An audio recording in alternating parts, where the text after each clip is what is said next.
Welcome to Conversations with Young Justice Leaders, where we amplify the voices of people driving justice and development. Join us as we engage with changemakers, experts, and leaders working to transform systems and build a more peaceful, just, and inclusive world.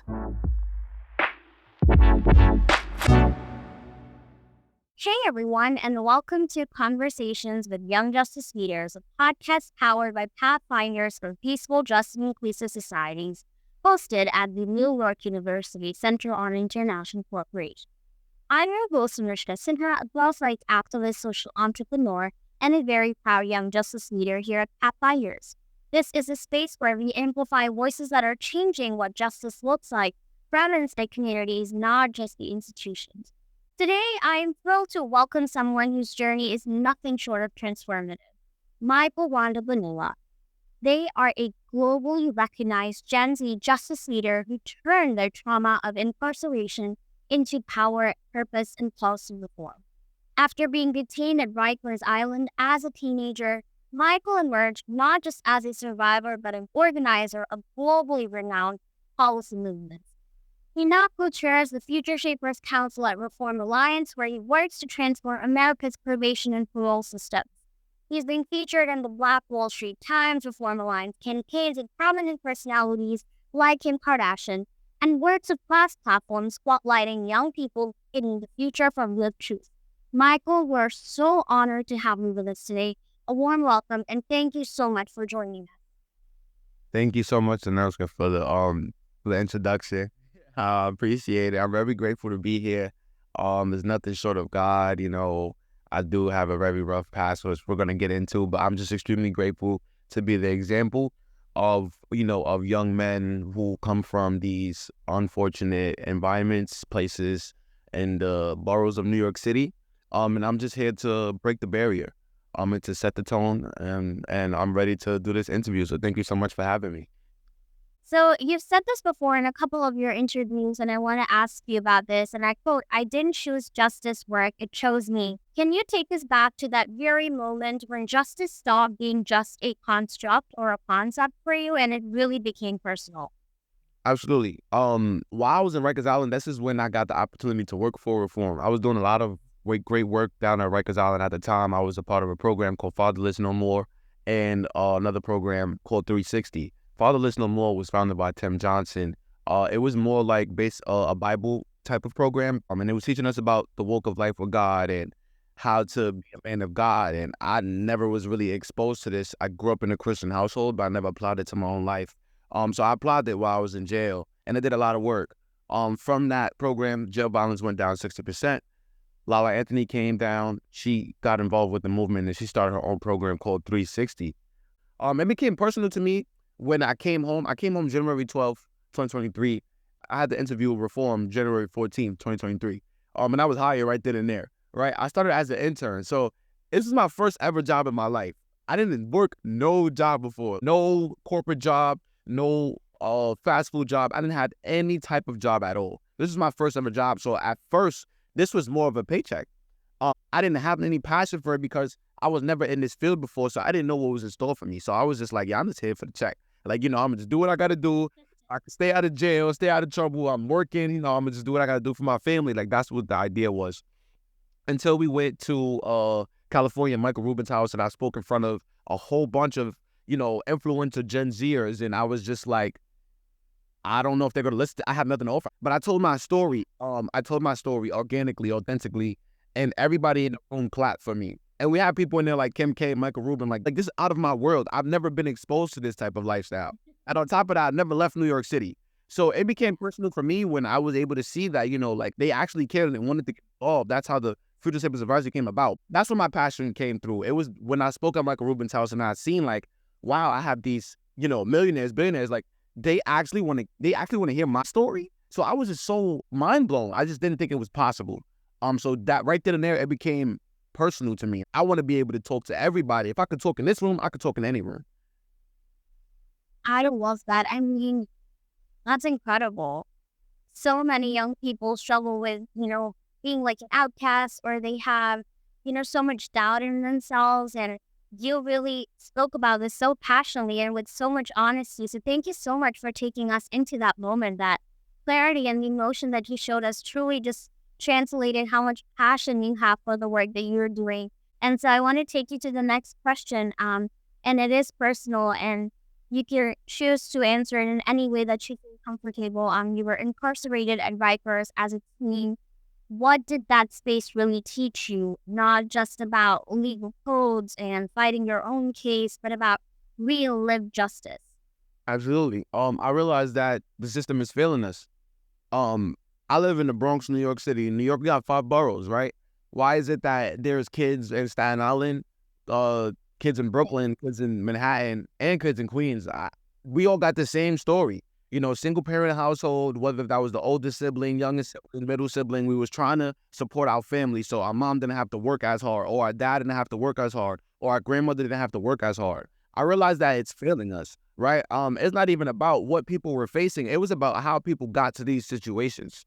So I realized, I was like, you know, during my 19 and a half months on the island, it really just showed me that these stories are too common, and there's too many of these negative stories than there are positive ones, because the negative ones always succeed, right? If it's gang related activities, or somebody gets, shot, or, somebody gets robbed or something like that. But when you really tap into, talk to these kids, really ask them, like, when did you decide you wanted to go to the streets?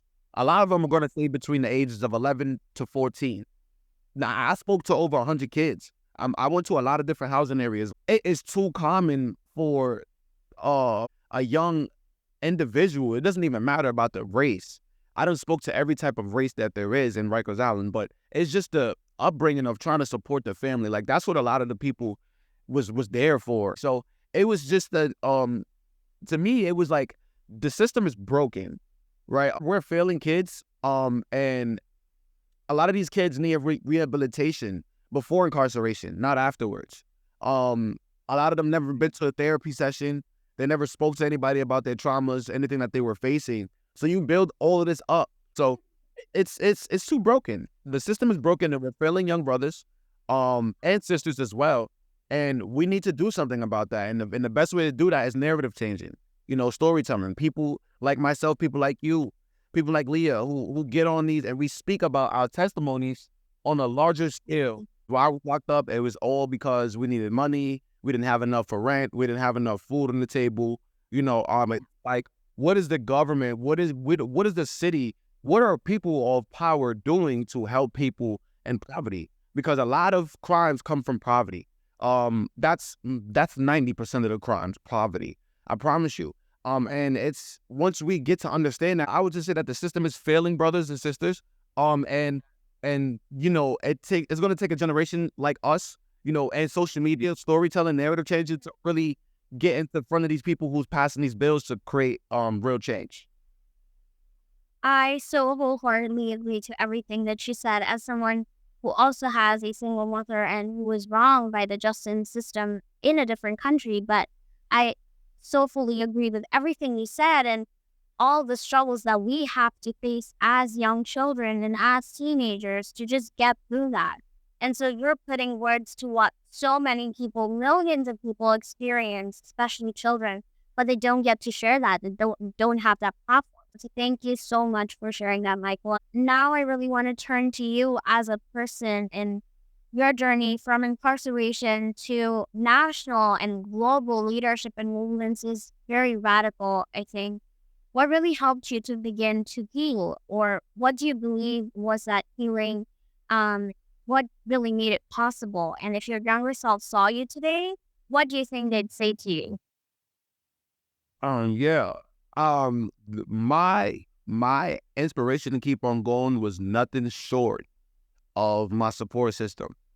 And I'm gonna say this, and not even just support system, people who seen me go from one way of living to another.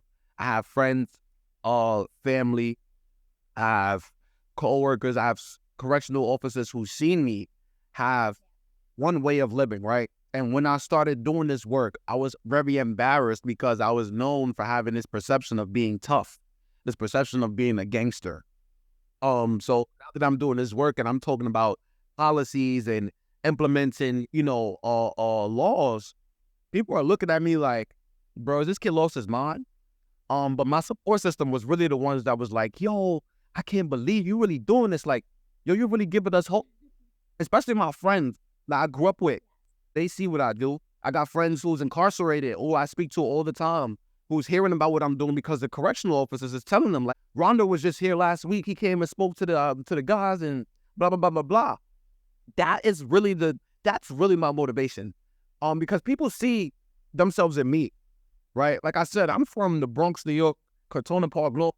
We don't get to make it as far as organizations as Reform Alliance, right? I mean, it was nothing short of that. And I took that moment and I ran with it, and I ran with it wholeheartedly because I wanted to change my life. And because of my passion to do something different, I have so many other kids who look up to me as somebody that they want to try to be as, not as, a leader or anything like that, but they just want to do what I'm doing. So that was really keeping me going. Like I get it almost every day. Whenever I post something on Instagram, like, yo, I'm so proud of you. You really came a long way. My mom is super happy for me. My grandfather, like, my support system is really what keeps me going. And then it's like my co-worker here. When I first came to the Reform Alliance, Anoushka, I tell you, I had no idea how to navigate through the nonprofit world, right?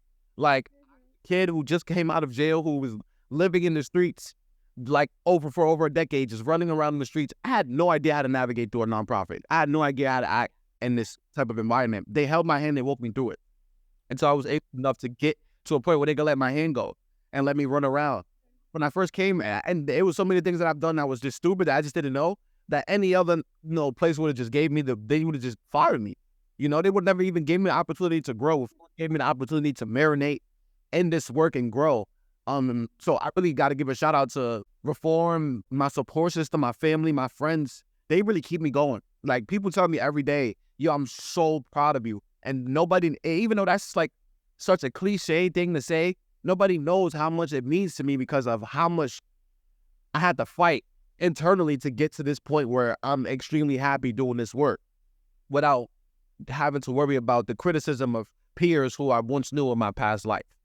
So, to me, it's the people who's giving me, the praise, and they're like, yo, I can't wait till I come home. I'm gonna call you, bro. Please tap me in. Like, just being able to navigate people to get to a point where they could actually get real help that could really change their life is just a blessing to be in part of that position to do so. So I see that you carry not just your own experiences, but the weight of your community stories. How do you stay grounded while holding so much of that history, that trauma, so to speak, yours and theirs? Yeah, you definitely got to take personal time. You have to. It's very important, right? Like, for me, I meditate. I'll go play basketball, and I have something called offline, where I'm completely offline. Phone is off, computer is off, iPad is off. I'm probably in the house, just relaxing, because when you're carrying the weight of other people's trauma and you have undealt with trauma, if you don't give time to that trauma to embrace it, you will definitely clash out, right? And you will start to feel very tired. It is very tiring carrying the weight of my entire neighborhood of where I'm from on my shoulders every day, because I know that if I mess up, there's dozens of people who won't get an opportunity to get somewhere in life because I didn't help them. And I'm the type of guy who is going to walk you through every single step. So I have to have personal time. Like, I have to have my weekends where I go play ball and I run for 6 hours straight, because I have to do it. Like, I have to. So you got to be able to stay grounded. You got to give yourself that personal time. You got to give yourself some praise. You got to just get away from social media, get away from phone calls, get away from emails. Just go have a in Central Park. Go do a bike ride for hours. Go burn out that sweat. And when you come back, you're charged up. Like, you have to have a balance of personal time, because if doing this work, you're carrying the weight of others all the time. So if you don't give yourself the praise to really just thank yourself for even being able to get up and do this work, you're going to burn out. And that's why a lot of people who are passion driven about work, end up getting burnt out because they don't give themselves that personal time. Personal time is critical in the criminal justice. You need to give yourself time. I 1000% agree. I think burnout is so real, and especially with us young activists and advocates, we're carrying the weight of what all wrong our previous generations have done, and we're really trying to change that. And in between holding hope and being human, we forget that we need to strike that balance in taking care of ourselves as well. So I absolutely love how you were able to break that down for us, Michael. Now on to my next question for you is a little bit more about your work with Reform Alliance, and you're really working to bring about reform to change probation and parole systems, and what really does justice mean for young people who have been wronged by the systems, who are inside of these systems. So I think I want to ask you, and I think a lot of young people want to hear from your end, what's one thing most people, especially young people, don't understand about these systems that should really be something that they should know? Absolutely. I think, especially for young folks, a lot of people think that it can't happen to them. I think that's the biggest thing, right? And not necessarily being to them exactly. It could be a brother, it could be a sister, it can be a grandfather. Anybody can go to jail. You don't necessarily gotta cause harm to another individual to get sent back to jail. You can have fines that you're not paying. You can get sent back to jail for that. You could, you could hop the train, right? You didn't cause anybody any harm. You can get sent to jail for that. There are so many different ways that you can get sent back to jail that doesn't necessarily have to do with harming people. So I think that for young folks, a lot of people, when they hear criminal justice reform, when they hear criminal justice, they think of violent crimes. They think of violent crimes. You have to understand and remember, like I said earlier, 90% of people are going to come back home one day or another. Like, they're going to come back home. So it is literally almost impossible to try to create this narrative on tough on crime, tough on crime, tough on crime, because you can be tough on crime. You can give somebody 25 years. They're still going to come home eventually, right? Whether they're in their 40s or 50s, how do you want this person to come home? How do you want them to come home? I think young folks, we're very, like, I'm not going to say naive, but we're definitely the type of generation that, it's not us until it happens to us. Like, and until we're touched by the fire, then that's when we want to say something. So it's just education as well. A lot of young folks are really lacking education, and I think that is something that's really critical, especially when we're talking about criminal justice reform space, because you need to have knowledge on what's going on. You can't just come in here and talk off what you think you know. You will get shut down immediately. You gotta have statistics and facts about the things that you're trying to talk about. So when you're talking about young folks, you need to be educated. And you also, and like I said, we don't think it can happen to us until it happens, right? Doesn't matter how rich, how poor, you are one mistake away from being incarcerated. Doesn't matter how small, how big, how medium. So I'm using this space to really, push for the brothers and sisters who's from these communities that want to get to these spaces. Like, yo, you can do this too. I was there as well. So like I said, it's just, people got to understand and know, like, don't wait until it's too late to try to take action, right? Like, when the conductor is trying to show you how to do it, pay attention, because at any given moment, an accident can happen, and you want to be prepared for when it does. So just exposure, like, people just got to know, and education, exposure, education, and storytelling is, like, really the things that this generation really need to know. Like, they have to absolutely pay attention to that. It's a key element of how the world is going to go within the next 10 years. Gen Z is upcoming leaders, and like, we're next. So we got to be able to take that same navigation from the 90s ways to 2000s ways within the criminal justice reform space, because if we don't, we will be stuck with the 1980s ways of thinking criminal justice reform. So we got to be able to figure out and navigate how the new generation can play their role and contribute mass incarceration, and just exposure to the criminal justice reform space. Wow. I hope people were taking notes, because every word you said is gold, and how you place such a lot of emphasis on exposure and education, and how we really need to step up as we are the next generation of these leaders that we're seeing right now. We are the ones who are going to be on the front lines, who are still on the front lines right now. And so it's really important to supplement whatever vision we have of this future with strategy and data. Thank you so much for that multi-layered response. And you just delivered everything: vision, strategy, and your heart. And now I want to go on to something that is important, because the work that you're doing is going to have impact on a lot of future generations to come. And I want to talk about your legacy. What do you want this generation to remember about how we showed up for justice? What's the legacy you want to leave behind? The legacy I want to leave behind, that's a really good question. I want to be able to provide, not a second chance, a fair chance.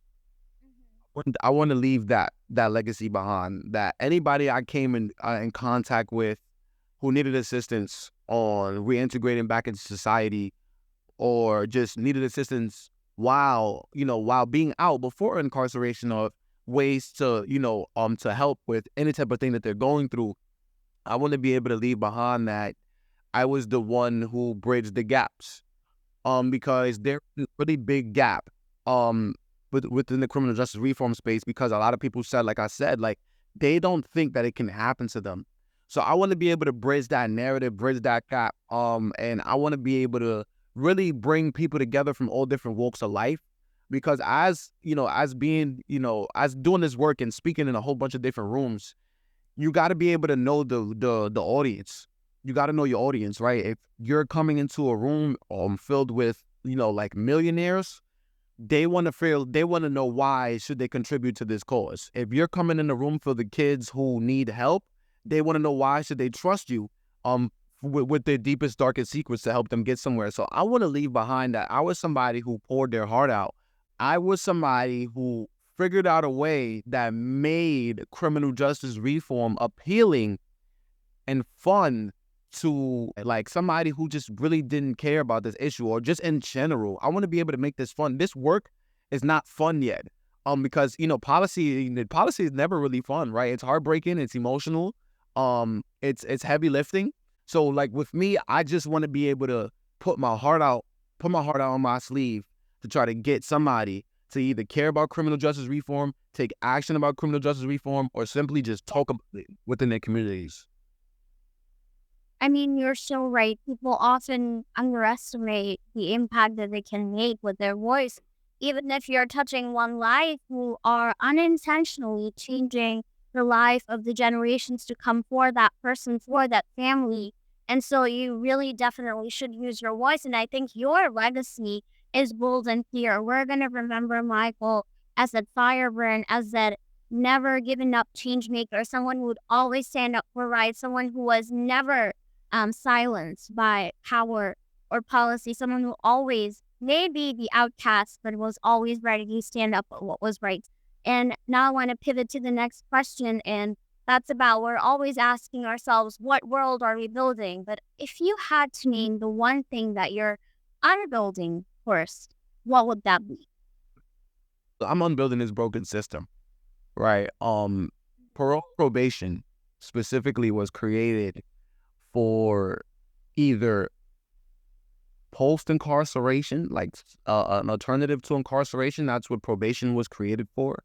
And parole was to get out of jail early, because you were doing something productive that seemed that you were a person that can live in a community and thrive in a community. We lost that sense of hope. Here at Reform Move, we're heavy on policy implementation.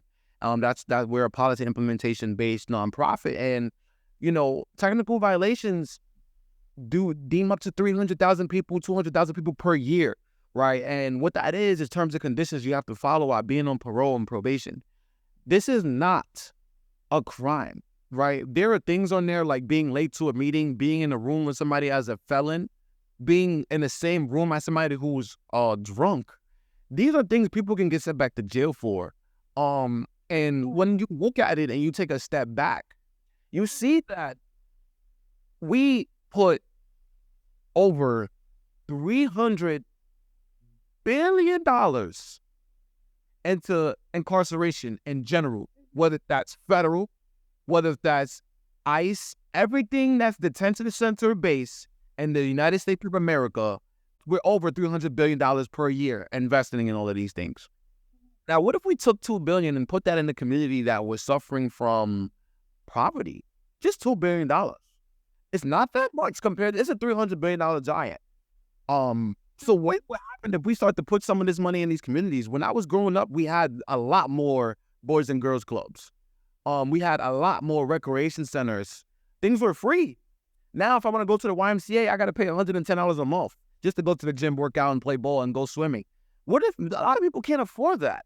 I used to pay $30 for YMCA back when I was like 13, and my mom paid it, and she was able to get like 8 people on the plan. So we've come to a place where everything is payment driven. You gotta have money. So I'm unbuilding this broken. It was not even broken. It's never worked. It's never worked. We have people incarcerated in certain facilities in these states that are doing hard labor for free. It's slavery. You know, we got people who's working outside in the community, working in amusement parks, working in the governor's office down in Alabama. They're working down in the governor's mansion. They have prisoners working on these things. They get nothing. It's slavery. So I'm dismantling all of that. I'm breaking down the system where they are profiting off of these young brothers and brothers and sisters all over the states who are profiting off of them because of their booking case number. I don't know if you guys know this, but every person who is in jail, somebody's receiving money from that. Somebody down the line is receiving money every day that somebody's staying in jail. Every single day they get a payment because of 241-210-1019. That was my booking case number. I can never forget it. Somebody was profiting off me every day. The 19 and a half months I was sitting there, somebody was profiting off this booking case number. So I'm dismantling all of that. I'm fighting against that because I see and I know the power that we have, especially Gen Z. If we get 1 million people to go against the system, we will win. But we also need leaders like ourselves who are upfront line, who are teaching about this, because a lot of kids just don't know. And they're not going to go on their phone and say, how can I get involved in this work? They need to hear something that's going to spark something that's going to say, wow, I want to be able to contribute to this cause. What can I do to help with that? So I'm fighting against this $300 billion giant.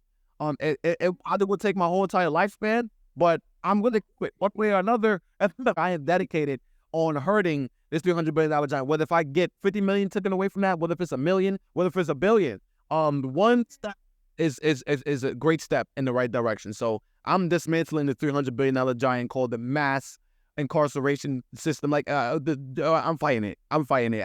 I'm passionate. I'm fighting this $300 billion giant, and it needs to be dismantled immediately. That's amazing. And I think we're in this fight together with you. And thank you for naming what must be dismantled so clearly, because I know that the system was not meant for people like you and me. And so it's important that we stand on ground, and this clarity really matters, because we really can't build the future unless we first call out the present. So thank you so much for that, Michael. And now I want to ask you, finally, if your younger self, the one first entering Rikers, could see you right now, in this very moment, leading Gen Z into justice reform and policy, what do you think he would say to you? Anything is possible. I'm so proud of you. I really wish I could really, show a vision of like how much I was invested into the streets, into living fast, into getting fast money. That was my everything. I really thought that was the only way I can thrive in this world. Whether I just got to take shortcuts and cut other people off. My younger self would definitely be surprised. Probably jaw all the way on the floor, dropped, can't pick it up, because I didn't know that this was another way of living. I didn't know that there was anything else greater than the streets out there. I just didn't know. And it just sounds so cliche, but that's what's really going on with a lot of the young brothers and sisters in these communities that are suffering from poverty. I mean, we just don't know that there's greater things out there. And it just costs to do everything differently. Even if you want to go to school, it costs. If you don't got a family, if you don't got any type of tuition, if you don't got anybody with money, you can't even go to college. I didn't think I could go to school. How can I go to school? My mom's barely making it. We got 3 of us. Like, I can't. How? I didn't think it was possible because of what I was so used to seeing and living in, So I would definitely tell myself, like, yo, I'm looking at a living testimony that people can overcome their challenges, and where you're from does not dictate who you are. And you and your past does not dictate your present or your future. I would definitely tell myself that. And I also would tell myself that, you are your greatest motivator. I look in the mirror every day and I'm motivated by myself because I used to look in the mirror every day and I used to see something different, like completely different than what I see myself now. I see myself now as an anchor, as somebody who can be utilized to get other kids, other minds, other hearts changed. When we're talking about max incarceration, when we're talking about criminal justice reform, when we're talking about tougher on crime, like I'm that guy who can literally give you 70,000 different scenarios of kids who overcame challenges because of having that support system. Just having that support system, that one person makes the call. I definitely would tell my younger self, man, I'm super proud of you. I'm so proud of you. And like, you are literally the definition of raising the bar. I definitely reached a certain level that people have been hungry to get to and hungry to see somebody in the community get to as well. So just being able to be that one person that was like, yo, if Rondo could do it, you can do it. My younger self would definitely be super motivated behind that. So I definitely would tell my younger self that. That was so beautiful. I'm so moved, and I think this conversation is going to stay with me for a very, very long time, not just because of how you're really spoken about each and every single one of this issue with so much authenticity, because of how much passion you have, but because you continue to be that example that so many young people want to have in their lives. It is amazing what you're doing, and you're really showing us what it means to turn survival into leadership. And I know that version of you, that young Rondo, will be so, so damn proud. So, Michael, last but not the least, if you have one piece of advice for every young person or anyone around who's listening to you right now at this very moment, wherever they're tuning in from, what would that piece of advice? Do what you can do for free, right?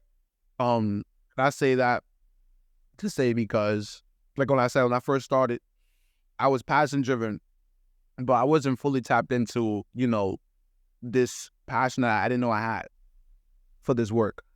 You can do something as a career if you're just doing it for a check. I wouldn't even need a check to keep doing this work. Also, don't be afraid to start somewhere and build your way up. Never be comfortable where you're at. There's always room for improvement. There's always room for growth. And accept, and I repeat, accept constructive criticism, especially from people who are older than you. One of my best friends, his name is Jerry Beggy, he's my coworker. He's 71 years old. He did 33 years in prison. I learned more from that man than I did reading the dictionary. And I say that because he has so much lived experience on everything that I already endured, might endure, or had thoughts about enduring. He already lived through it. So he can give me his guidance on how he got through those times, and I can implement those in life. So be open, stay open, and because our young folks were very naive and we think we know it all. We don't. There's a very big world out there, and we only know but so much. Stay open, be open to constructive criticism, do the work that you would do for free as a career, and stay motivated and have personal time. You cannot do this work, any type of work that you're doing 7 days a week without no personal time. No NBA player is in the gym 7 days a week without taking no breaks. You have to take care of yourself. You can't take care of others if you're not taken care of. So that's all the advice I would give to all the young leaders out there who will be listening to this podcast. And I'll leave it with that. Wow, Michael, thank you. You've really shown us throughout this short time we've spent here that justice is not just something we ask for or demand for. It's something we build together, even in the rubble. So for everyone listening right now, if you were moved by this conversation, don't stop. Share this episode with people you know would benefit from it. Follow Michael's work through the Reform Alliance. We'll be sharing all of the socials right now at any platforms that you're streaming this episode on. Support young people. We're not just telling their stories, but shaping systems who are right across the street from you, who are in your communities. Thank you for tuning in to Conversations with Young Justice Leaders. We hope today's insights inspire you to continue championing justice and creating lasting change. Be sure to subscribe and find us on all major podcast platforms and on social media. Stay inspired, and we'll see you next time.